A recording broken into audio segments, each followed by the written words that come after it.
So previously, we looked at graphs of rational functions, and today we are going to look at slightly more complicated graphs of rational functions.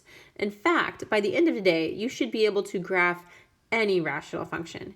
So there's basically 4 steps you want to follow, and there's a few different things that you need to find. If you want to graph a rational function, you should find its asymptotes, its holes, and its intercepts.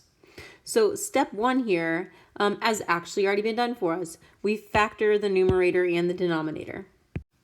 So that's already been done for us, but how was it done? Well, we have to think about the numbers that multiply to give us -2. And so it's going to be 1 and 2. And in this case, I want my 1 to be negative so that I'll end up with a positive x there. So I'm going to have x plus 2 times x minus 1. And if I multiply these together, I will get what I started with. So this is already factored for us. That's always going to be our first step. The reason we factor is so that we can find the zeros of the numerator and the denominator. So let's zoom in a little bit here. And let's start with the zeros of our numerator. So when will this equal 0? Well, we could have x plus 2 equal to 0, or we could have x minus 1 equal to 0. If x plus 2 equals 0, then x must equal -2. If x minus 1 equals 0, then x equals 1. Okay, so those are the zeros of the numerator. I'm going to draw a line here and we'll do the denominator. The denominator is just x plus 3. Well, when will that equal 0? That will equal 0 when x is equal to -3. So now what do these numbers mean? Why do we care about our zeros? Well, in this case, the zeros of our numerator are going to be our x-intercepts. So we have -2, 0, and we have 1, 0. So those are the x-intercepts. The reason is because the function will have a value of 0 at -2 and at 1. All right, so let's look at when our denominator equals 0. Do you think that'll be the y-intercept? It won't. Actually, the function is undefined when the denominator equals 0. So since this causes our function to have a 0 in the denominator, this is where it's going to be undefined, resulting in a vertical asymptote. So look at that. We found some of the things on our list. We found a vertical asymptote and we found x-intercepts. We need to look at some other intercepts and some other types of asymptotes as well. Now you might be thinking, what about holes? Well, in this case, we don't have a hole. A hole occurs anytime you have an x value that is a 0 of both the numerator and the denominator. And that didn't happen here. So let's look at our next step. It's step 3. So for step 3, we want to find the value of the function when x is equal to 0. So here we're just going to evaluate the function. All right, so when x is equal to 0, we're going to have -2 in our numerator and 3 in our denominator. So what does this value represent?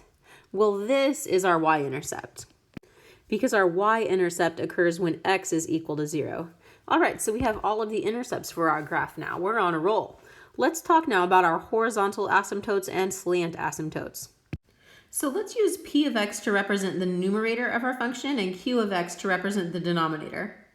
To find our horizontal or slant asymptotes, we have to think about what the degrees and the coefficients of these are. So the degree of p of x is 2, because our term with the highest degree is x squared. So we're looking at the x squared to get that degree of 2. And our leading coefficient, it's not actually written, but it's a 1.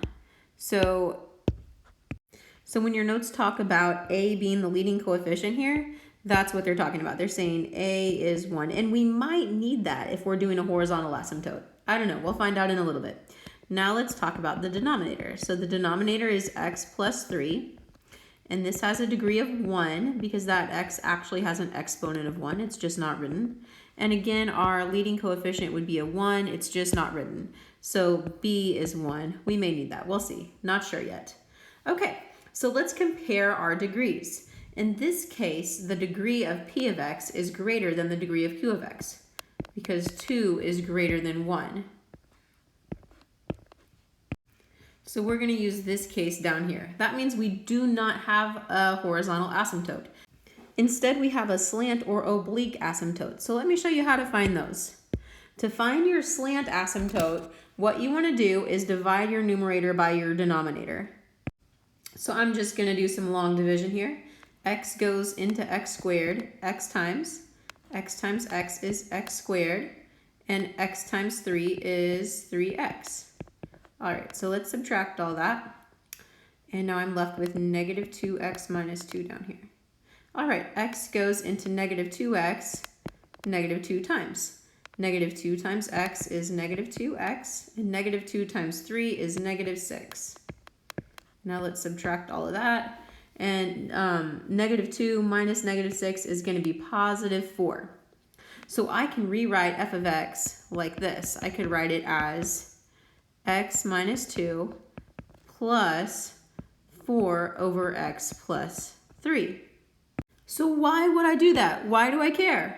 The reason is because as x gets really, really, really big, this part's going to go away. That's basically going to equal 0. And I am going to be left with that part. That's my slant asymptote.